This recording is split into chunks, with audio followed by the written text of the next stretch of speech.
Hello दोस्तों, स्वागत है आपका हमारे YouTube channel job to result पर। दोस्तों, यह हमारी करंट अफेयर सीरीज का 39वां एपिसोड है। वनडे एग्जाम से रिलेटेड जो भी most important question current affair से बनते रहेंगे, हम आपको प्रोवाइड कराते रहेंगे। आप इसी तरह से हमारी करंट अफेयर सीरीज से जुड़े रहें। आइए शुरू करते हैं आज के क्वेश्चन। आज का पहला क्वेश्चन है, डीआरडीओ द्वारा परीक्षण की गई नई पीढ़ी की परमाणु सक्षम मिसाइल का नाम क्या है?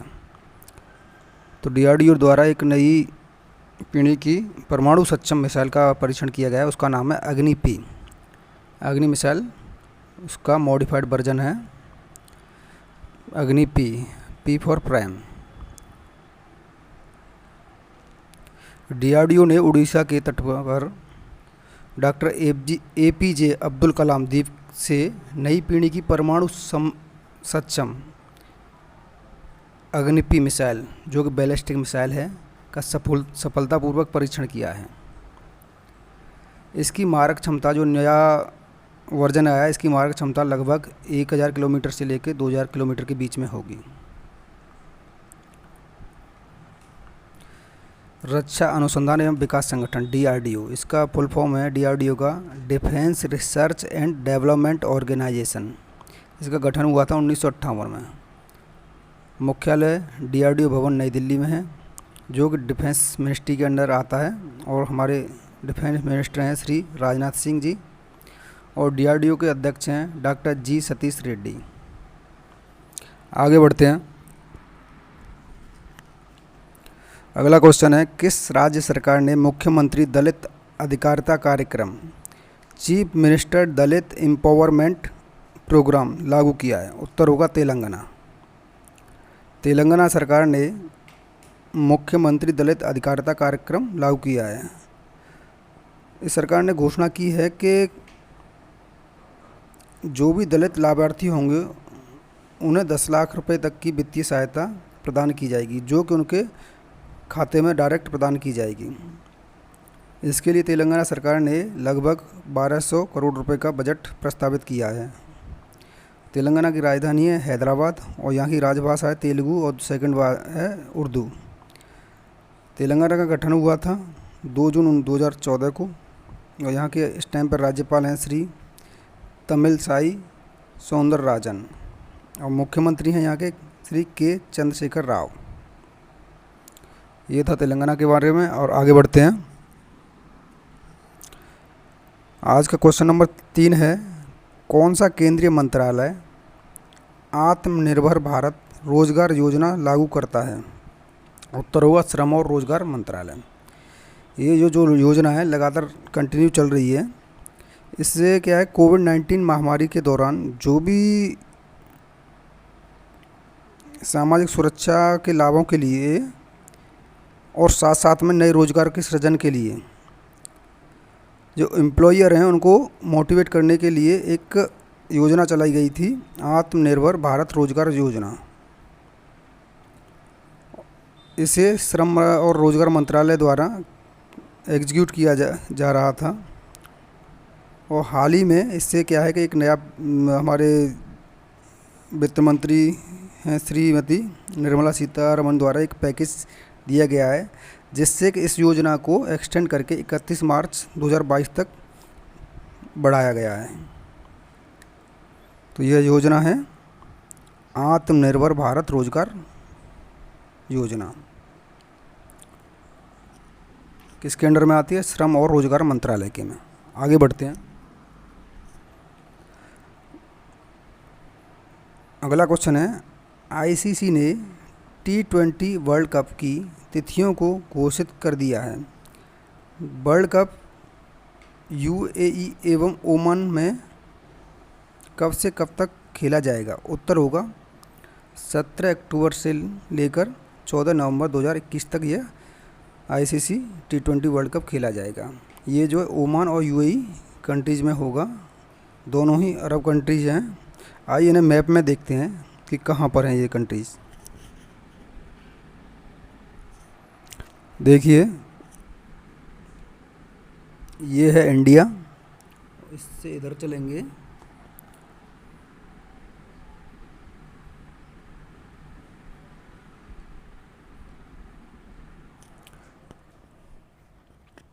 ये रहा यूएई। यूएई की राजधानी है अबू धाबी।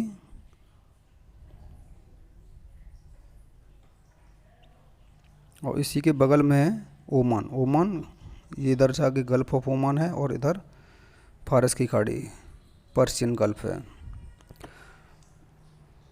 दोनों ही अरब कंट्रीज़ हैं जो कि मिडिल ईस्ट में पड़ते हैं। ओमान बिल्कुल अरब सागर के किनारे बसा हुआ कंट्री है और यहाँ से सीधे इंडिया भी नज़दीक ही है, ज़्यादा दूर नहीं है। तो दोनों ही कंट्रियों में T20 वर्ल्ड कप खेला जाएगा।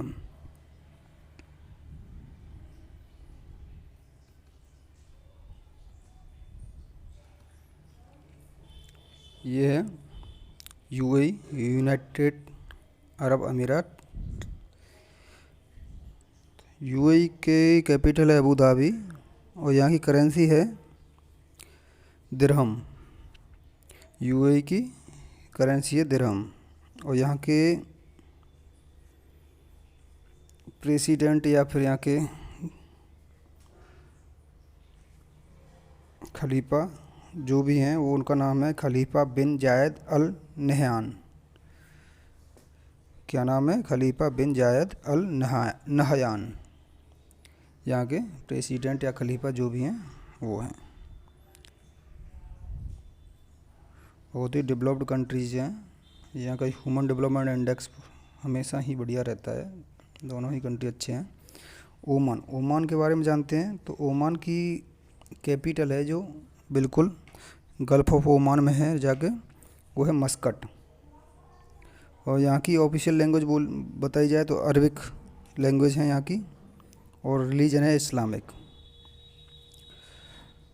और यहाँ के सुल्तान हैं हैथम बिन तारिक अल सईद। हैथम बिन तारिक अल सईद यहाँ के सुल्तान हैं। चलिए आगे बढ़ते हैं आज के क्वेश्चन की तरफ। आज का 5वां क्वेश्चन है, ब्रिटेन के प्रतिष्ठित डायना पुरस्कार दिल्ली के किस 15 वर्षीय छात्र को सामाजिक कार्यों से दैनिक जीवन में सकारात्मक बदलाव लाने और उसे कायम रखते हुए ऊपर उठाने के चलते प्रदान किया गया है? उत्तर होगा ईशान। जो 15 वर्षीय लड़का है उसका नाम है ईशान। और एक मोस्ट इम्पोर्टेंट क्वेश्चन है, तीरंदाजी विश्व कप के तीसरे चरण में 3 गोल्ड जीतने वाली कौन सी भारतीय तीरंदाज दुनिया की नंबर 1 तीरंदाज बन गई हैं? उत्तर होगा दीपिका कुमारी। दीपिका कुमारी 3 गोल्ड जीतने वाली, हैट्रिक मारने वाली तीरंदाज हैं, भारतीय तीरंदाज हैं, जो कि नंबर 1 तीरंदाजी चैंपियनशिप में नंबर 1 पर पोजीशन पर आ गई हैं वर्ल्ड में। आगे बढ़ते हैं। जो कल का सवाल था,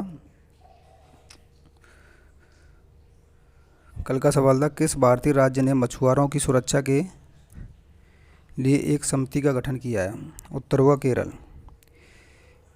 केरल राज्य ने मत्स्य पालन के पूर्व अतिरिक्त निदेशक पी सहदेवन की अध्यक्षता में 7 सदस्यीय समिति की स्थापना की है। यह समिति करेगी क्या? यह समिति जो तटीय सुरक्षा और पोत निगरानी प्रणाली से संबंधित मुद्दों को हल करने की तरीकों को जानेगी और उनके लिए एक रिपोर्ट प्रस्तुत करेगी। और इसके साथ साथ ही यह अवैध और अनियमित मछली पकड़ने का भी अध्ययन करेगी। जो भी कोस्टल एरिया में अवैध और अनियमित मछली पकड़ी जाती हैं उनका भी अध्ययन करेगी।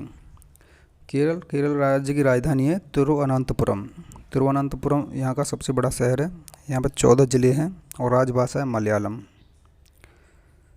और केरल का गठन हुआ था 1 नवंबर 1956 को। राज्यपाल हैं श्री आरिफ मोहम्मद खान और यहाँ के मुख्यमंत्री हैं पिनराई विजयन।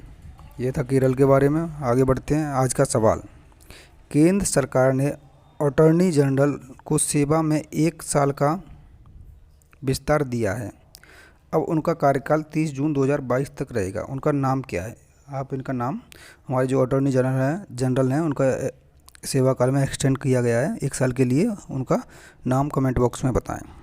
अगर आपको हमारी वीडियो पसंद आ रही हो तो इसे लाइक करें, सब्सक्राइब करें और बेल आइकन को ज़रूर दबाएं। धन्यवाद।